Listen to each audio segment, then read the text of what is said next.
Apartments के founder Pradeep Mishra मेरे साथ जुड़ चुके हैं।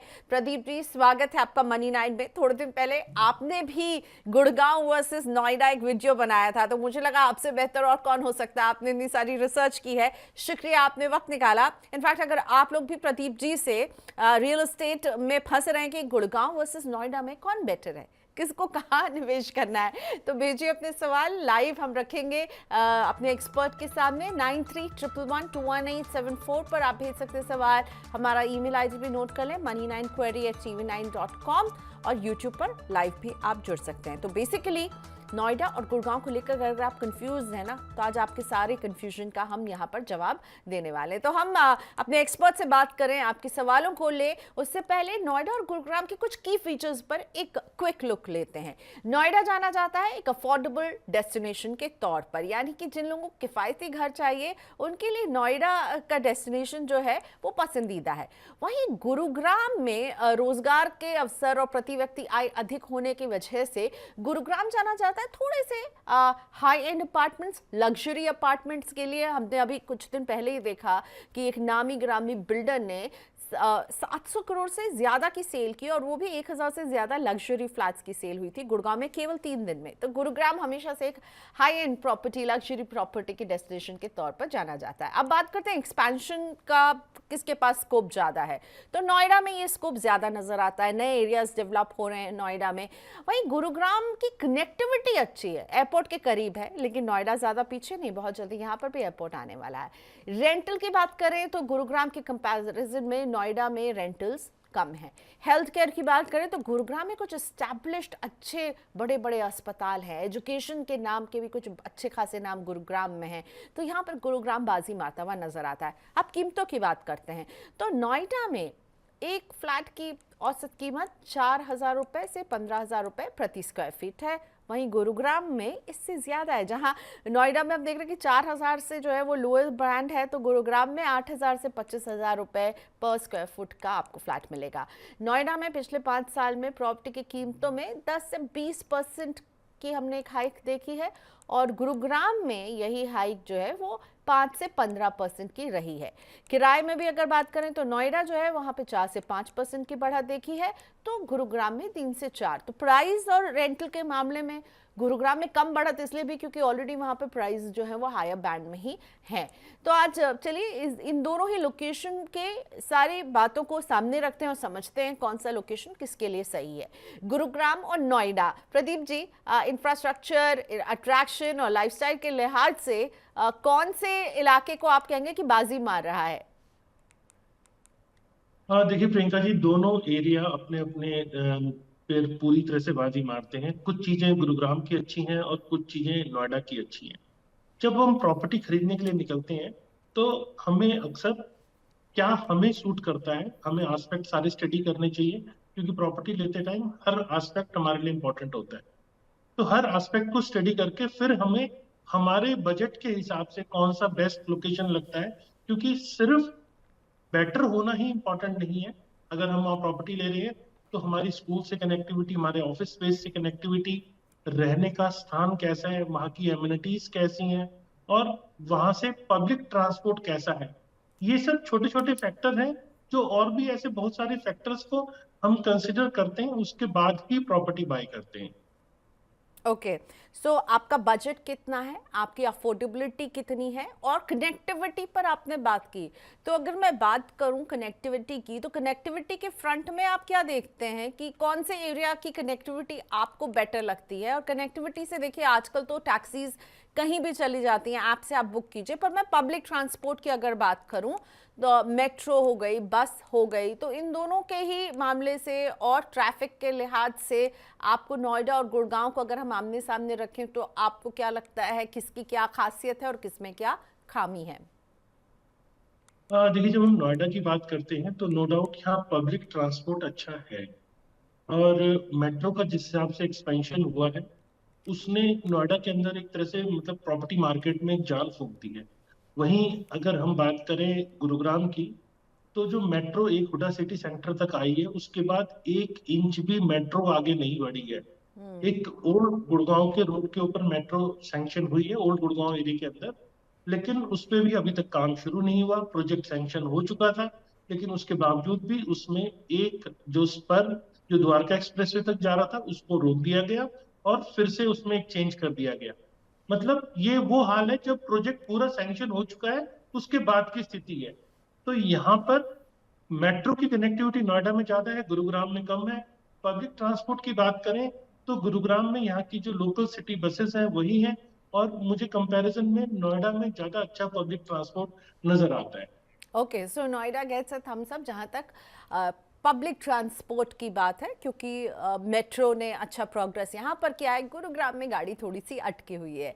लेकिन जब बात कैपिटल अप्रिसिएशन की आती है, क्योंकि घर होता है, आप रह रहे हो या निवेश के लिए लियो, आपको अच्छा लगता है सुनने में कि भाई मैंने जो है 50 लाख का घर लिया था जो अब मुझे 60 लाख का हो गया है। तो कैपिटल अप्रिसिएशन के पॉइंट ऑफ व्यू से आपने क्या देखा है दोनों मार्केट में? किस तरह का कैपिटल अप्रिसिएशन नोएडा ने दिया है, किस तरह का कैपिटल अप्रिसिएशन गुड़गांव के बाजार में दिखा है? क्या नए एरियाज दोनों में जो है वो उभरते हुए नजर आए हैं? स्पेसिफिक लोकेशंस अगर आप कुछ हमारे साथ शेयर कर सकें।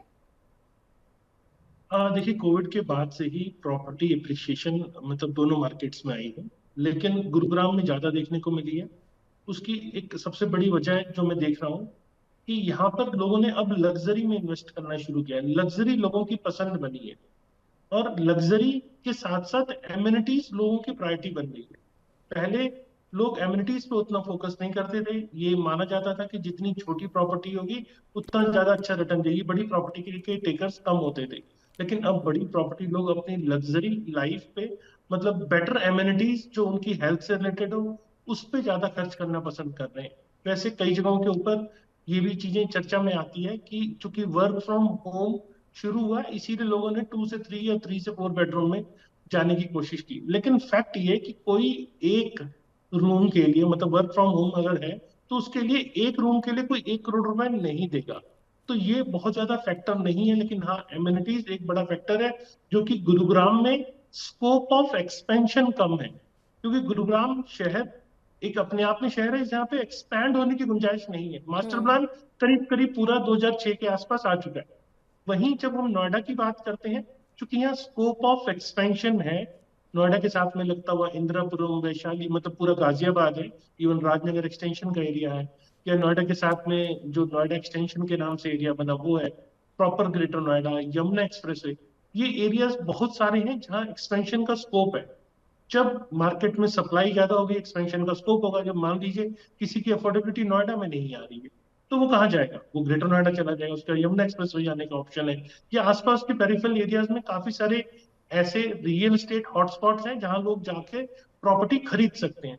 तो इस कारण से एप्रिशिएशन सप्लाई ज्यादा होने के कारण कम हो रही है, और यहीं गुरुग्राम में सप्लाई कम है, इसीलिए एप्रिशिएशन यहाँ थोड़ी ज्यादा दिख रही है। ओके, आपने जैसे जिक्र किया कि नोएडा में आसपास के बहुत सारे इलाके हैं, तो मुझे लगता है गुरुग्राम के आसपास भी कुछ नए इलाके, माइक्रो मार्केट जो है वो डेवलप हुए हैं पिछले कुछ सालों में। कुछ नए माइक्रो मार्केट जो इन दोनों ही एरियाज के आसपास हैं, वो कुछ हमारे लिए आइडेंटिफाई करके बताइए। और क्या इन माइक्रो मार्केट्स में कीमतें जो हैं वो एक नोएडा के किसी आप डेवलप्ड सेक्टर से कंपेयर करते हैं तो कम है क्या? सिमिलरली गुड़गांव में भी कुछ डेवलप्ड इलाके हैं, और जो माइक्रो मार्केट्स, नए मार्केट उभर रहे हैं, क्या वहां पे प्राइस अफोर्डेबिलिटी बेटर है? देखिए, गुरुग्राम से हम थोड़ा सा अगर आगे जाते हैं तो हम्म। धारूहेड़ा, भिवाड़ी, ये ऑप्शन है इधर। एकदम फर्रुख नगर। आउटस्कर्ट्स हो गए यानी ये तो। जी जी। तो यहाँ बहुत ज्यादा स्कोप ऑफ एप्रिसिएशन, मतलब जो गुरुग्राम में काम करते हैं उनके लिए अभी वो बन नहीं पा रहा है कि वो भिवाड़ी या धारूहेड़ा से ट्रेवल कर पाए। देखिए, यहाँ पर एनसीआरटीसी ने जो रैपिड रेल है आपकी, आरआरटीएस जिसे कहते हैं, जिसका नया नाम नमो भारत ट्रेन रखा गया है, वो एनसीआर में एक बहुत अच्छी कनेक्टिविटी देगा। उसे अभी मेरठ के रूट के ऊपर ही चलाया गया है, लेकिन जैसे जैसे वो पानीपत के रूट पे या अलवर शाहजहांपुर वाले रूट के ऊपर जब उस पे काम होगा, जब वो रेडी होगा, तब ये माइक्रो मार्केट्स बहुत अच्छा परफॉर्म करेंगी, इसमें कोई दो राय वाली बात नहीं। लेकिन आज की बात करें तो धारूहेड़ा और भिवाड़ी बहुत ज्यादा लोगों की प्रेफरेंस नहीं रहती। बल्कि मैं एप्रिसिएशन की बात भी करूं तो भिवाड़ी ने पिछले कई सालों में एप्रिसिएशन बहुत अच्छा नहीं दिया। उसका एक रीजन ये भी था, अफोर्डेबल हाउसिंग पॉलिसी जब गुरुग्राम में आई, तो उसने जो लोग भिवाड़ी जा रहे थे उनको कम करके वो गुरुग्राम में बाय करने लगे।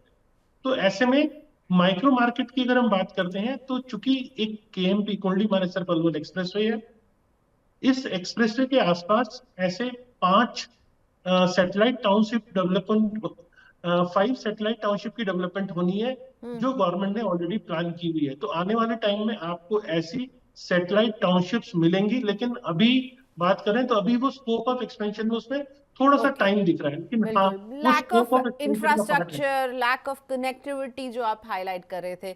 लेकिन नोएडा के तो कई माइक्रो मार्केट्स हैं। अगेन आपने शुरुआत में ही कहा था, क्योंकि यहाँ पर पब्लिक इंफ्रास्ट्रक्चर पर काम हुआ है, पब्लिक ट्रांसपोर्ट पर काम हुआ है। तो नोएडा के वो कौन से माइक्रो मार्केट हैं जहां आप देख रहे हैं और कह सकते हैं लोगों को हाँ आप निवेश कीजिए, प्रॉब्ली नोएडा आपके लिए एक्सपेंसिव पड़ रहा है। तो ये नोएडा के इर्द गिर्द ये माइक्रो मार्केट जो आपको दिख रहा है कि बढ़ रहे हैं, यहाँ पर तो पब्लिक ट्रांसपोर्ट और कनेक्टिविटी बेटर दिख रही है, आपने शुरुआत में भी कहा था। बिल्कुल। देखिए, NH24 को अब नया नाम भी दे दिया गया और बहुत अच्छा उसे डेवलप भी किया गया। उसके पास में लगता हुआ पूरा नोएडा है।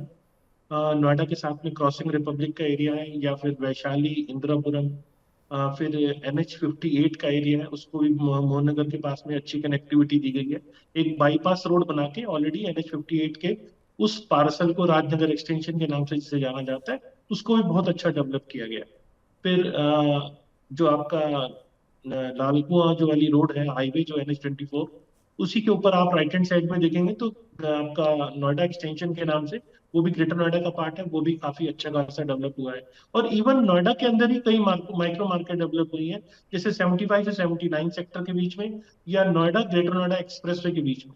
पीछे जब जेपी थोड़ा सा कई इश्यूज आए, तो वहाँ कई प्रोजेक्ट रुके, लेकिन बाद में वो प्रोजेक्ट्स अब रिवाइव होने शुरू हो रहे हैं, क्योंकि वहां पे सुरक्षा ग्रुप टेक ओवर कर रहा है। तो ठीक है। ऐसे में वो माइक्रो मार्केट्स में भी काम हुआ है, या सेक्टर 137 की मार्केट देखें तो उन माइक्रो मार्केट्स में भी काम हुआ है, और वहां पे भी पिछले कई सालों में अच्छी एप्रिसिएशन देखने को मिली है। और नोएडा से हम थोड़ा सा आगे बढ़ते हैं, तो यमुना एक्सप्रेसवे का एरिया, ये भी एक अपने आप में प्राइम एरिया है, जो जेवर एयरपोर्ट का बेनिफिट जिसे उस एरिया में मिल रहा है, और वहां पे भी अच्छी खासी प्रॉपर्टी बाइंग हो रही है। ओके, तो हम नोएडा का अच्छा खासा एक्सपेंशन देख रहे हैं। इसके आसपास हम देख रहे हैं कई माइक्रो मार्केट जो नेशनल हाईवे 24 के इर्द गिर्द कई इलाके हैं, एक्सप्रेसवे के इर्द गिर्द कई इलाके हैं जो डेवलप हो रहे हैं। और what I understand Pradeep ji, यानी कि माइक्रो मार्केट जो नए उभरते हुए इलाके हैं, इसमें नोएडा तो बाजी मारते हुए नजर आ रहा है, क्योंकि यहाँ पर अगर आप निवेश करेंगे तो आपको शायद अप्रिसिएशन भी मिलेगा, और आपकी शुरुआती निवेश अभी अगर अफोर्डेबल भी आपको प्राइसेस मिल जाएंगे, राइट? देखिए, जब इसकी बात आती है, तो चूंकि यहाँ MNCs और कॉर्पोरेट्स जो फॉर्च्यून 500 कंपनीज हैं, उन्होंने गुरुग्राम को पहले पसंद किया, क्योंकि यहाँ एयरपोर्ट ऑलरेडी डेवलप्ड है। देखिए, जेवर बनेगा, एप्रिसिएशन के लिए आप उन एरियाज में जा सकते हैं, लेकिन किसी भी एरिया को बसने के लिए करीब करीब 20 साल का समय देना पड़ता है। ये ट्रेंड है, ये शुरू से हम सब देखते आ रहे हैं। तो बहुत इमीडिएट में कहूंगा, बहुत अच्छा डेवलपमेंट नहीं। ओके, सर की आवाज़ जो है वो थोड़ी सी अभी ब्रेक हो गई। जी हाँ, आपकी आवाज़ आ रही है प्रदीप सर। लेकिन गुरुग्राम के अंदर ये ऑप्शन मैं कहूंगा कि बहुत लिमिटेड है, और यहाँ स्कोप ऑफ एक्सपेंशन जैसा दिख भी रहा है, क्योंकि यहाँ MNC कॉर्पोरेट्स जो फॉर्च्यून 500 कंपनीज हैं, जो इंडिया में इन्वेस्ट करना चाहती हैं, इंडिया में काम करना चाहती हैं, उन्होंने गुरुग्राम को बेस बनाया है। तो यही रीजन है, पर कैपिटा इनकम भी ज्यादा है यहाँ, और लोगों की चॉइस भी वैसी है। तो ऐसा नहीं है गुरुग्राम में कहीं कोई कम स्कोप है, लेकिन हाँ, जो स्कोप ऑफ एक्सपेंशन है, जो एरिया के बढ़ने की बात करेंगे, तो वो नोएडा के अंदर ज्यादा जरूर नजर आता है। ठीक है, अब मैं अफोर्डेबिलिटी पर आऊंगी और सीधा आपसे अगर पूछूंगी कि एक 3 BHK फ्लैट की अप्रॉक्स कीमत जो है वो गुड़गांव में कितनी होगी और नोएडा में कितनी होगी?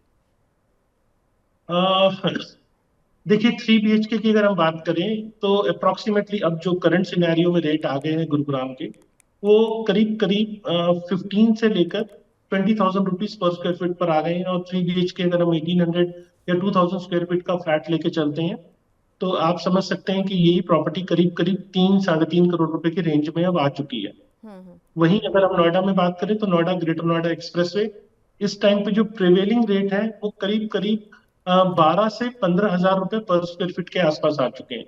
तो हम अगर उसी को लेके चलें 2 हजार स्क्वायर फीट के प्रॉपर्टी की बात करें तो ये प्रॉपर्टी भी करीब करीब हमें 2.5 करोड़ के आसपास की ये प्रॉपर्टी 2.5 से 3 करोड़ के बीच में पड़ती है। तो नोएडा ग्रेटर नोएडा एक्सप्रेसवे भी उसी तरह से आगे अप्रिशिएट हो रहा है। यहाँ थोड़ा सा मैंने आपको जो कंसर्न बताया पर कैपिटा इनकम का बताया, लेकिन स्कोप ऑफ एप्रिसिएशन जिस तरह से रेट नोएडा के थे तो उस तरह से एप्रिसिएशन नोएडा में भी दिख रही है।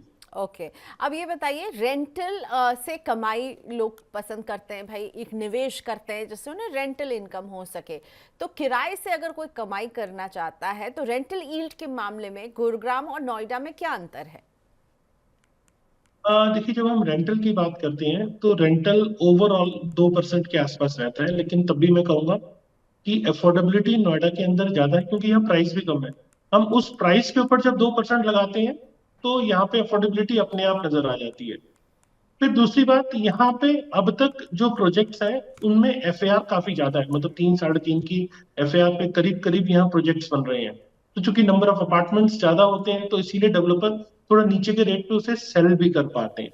तो प्रॉपर्टी की वैल्यू से कैलकुलेट करेंगे तो रेंटल हमें नोएडा में रिजनेबल मिलेंगे, और गुरुग्राम में चूंकि एफएआर 1.75 रेगुलर है, अब जो नए प्रोजेक्ट्स आ रहे हैं वहां गवर्नमेंट ने स्कोप बढ़ाया है। जैसे कि जो डेंसिटी थी करीब करीब कंज्यूम हो चुकी थी, उसके बाद अफोर्डेबल हाउसिंग की जरूरत दिखी, तो अफोर्डेबल हाउसिंग के लिए पहले 10 और फिर 5% एडिशनल, मतलब एक सेक्टर के अंदर ग्रुप हाउसिंग जैसे 20% होता है तो उसको 10% एडिशनल एरिया दिया गया कि अफोर्डेबल हाउसिंग बन सके। फिर 5% एडिशनल एरिया फिर से दिया गया कि अफोर्डेबल हाउसिंग बन सके। उसके बाद जो एक्सप्रेसवे जैसी लोकेशंस हैं या मेट्रो जैसी लोकेशंस हैं वहां पर TOD apply, transit oriented development होती है। वर्क टू होम कल्चर को डेवलप करने के लिए अथॉरिटीज एडिशनल एफएआर देती है। तो वो एडिशनल एफएआर टीओडी वाला जो पर्पस है वो अब धीरे धीरे गुरुग्राम में आना शुरू हुआ है। तो अब यहाँ पर भी वो आपको सप्लाई आने वाले टाइम में ज्यादा दिख सकती है जो एक्सप्रेसवे के आसपास की लोकेशंस हैं। जैसे कि मैंने बताया डेंसिटी ऑलमोस्ट खत्म हो चुकी थी, अब लेकिन चूंकि टीओडी है या एक नया जो अथॉरिटी ने एनआईएलपी न्यू इंटीग्रेटेड लाइसेंसिंग पॉलिसी पे वर्क करके एडिशनल स्कोप दिया कि सप्लाई आ सके, तो गुड़गांव इससे में। अब सप्लाई और रेंटल अब आने वाले टाइम में हो सकता है थोड़ा सा रिजनेबल हो, लेकिन फिलहाल रेंटल में यहाँ पे भी अच्छी खासी डेवलपमेंट देखने को मिली है। मैं कहूंगा कि 2% से अब बढ़कर करीब करीब रेंटल यहाँ 2.5% के आसपास प्रॉपर्टी वैल्यू का दिख रहा है। तो अभी at this point Noida rental yield में आगे है। जी। ओके अभी नोएडा नोएडा रिजनेबल है, नोएडा रिजनेबल है। नहीं, पर अगर कोई निवेश करता है आने वाले समय में उसे उससे कमाई जब होगी तो उसकी जो रेंटल यील्ड होगी वो बेटर रहेगी। रेंटल यील्ड अभी भी हमें गुरुग्राम में ज्यादा बेटर मिलेगी। ओके ठीक है। अब एक अंतर जो दोनों लोकेशन में है वो है प्रॉपर्टी के टाइप को लेकर के। नोएडा और ग्रेटर नोएडा में प्रॉपर्टी लीज होल्ड है और गुरुग्राम में प्रॉपर्टी फ्री होल्ड होती है। तो ऐसे बिल्कुल में बिल्कुल। आप घर खरीदारों को किस शहर में प्रॉपर्टी खरीदने की सलाह देते हैं? इन दोनों में क्या अंतर होता है ये भी समझा दीजिए। देखिए लीज होल्ड प्रॉपर्टी मतलब अथॉरिटी की प्रॉपर्टी है, अथॉरिटी से लॉन्ग टर्म लीज पे देती है, मतलब एज गुड एज प्रॉपर्टी आप ओन कर रहे हैं, कोई बहुत ज्यादा इसमें दिक्कत नजर नहीं आती। और उसी प्रकार से गुरुग्राम में फ्री होल्ड प्रॉपर्टी है तो वहां पे किसी टाइप का आपका रेगुलर लीज रेंट नहीं जाता है।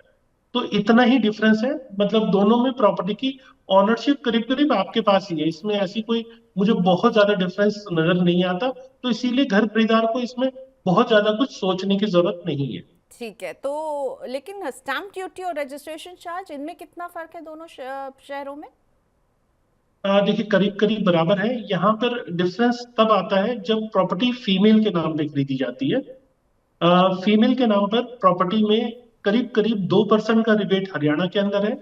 और यही हम बात करें नोएडा की या यूपी की बात करें तो यहाँ पर फर्स्ट 10 लाख की प्रॉपर्टी पे 10,000 का रिबेट है, मतलब 1% का रिबेट है, जो कि टोटल 10,000 का रिबेट स्टैम्प ड्यूटी के ऊपर पड़ता है। तो बहुत ज्यादा डिफरेंस नोएडा के अंदर फीमेल के नाम पे अगर प्रॉपर्टी खरीदते हैं तो उसके अंदर बहुत ज्यादा डिफरेंस नजर नहीं आता है।